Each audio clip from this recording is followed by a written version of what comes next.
We all want God to say yes to our requests. But what if no ang sagot? Stay put and listen to our new series, Yes or No. When God says no. Bakit ganoon? Ang tagal ko nang hiningi kay Lord ang promotion para makatulong ako sa project ng church, pero bakit hindi pa rin ito nangyayari? Ito ang tanong ni Janice sa kanyang kasama sa church during their Bible study. Gustong-gusto kasi ni Janice na makatulong sa mga mahihirap, kaya lagi niyang ipinagpipray na madagdagan ang income niya to bless others more.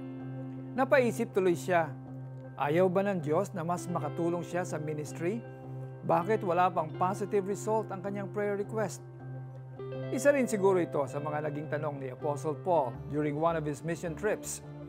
Ninais niya magpunta sa Asia upang mag-preach ng gospel, ngunit hindi siya pinayagan ng banal na espiritu.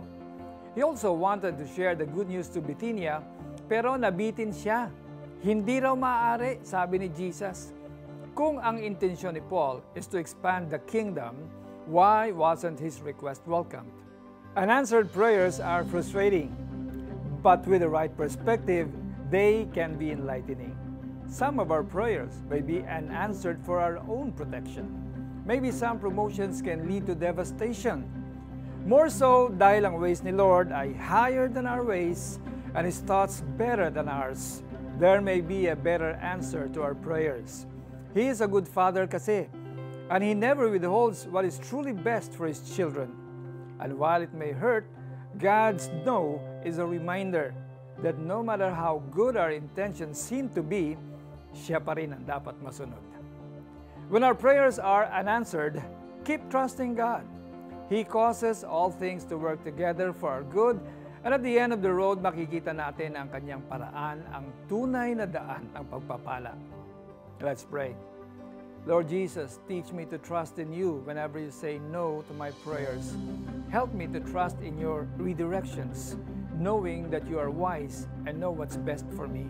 In Jesus' name, Amen. Remember that the Lord may say no to some of your prayers. Write this reminder and post it where you can see it often.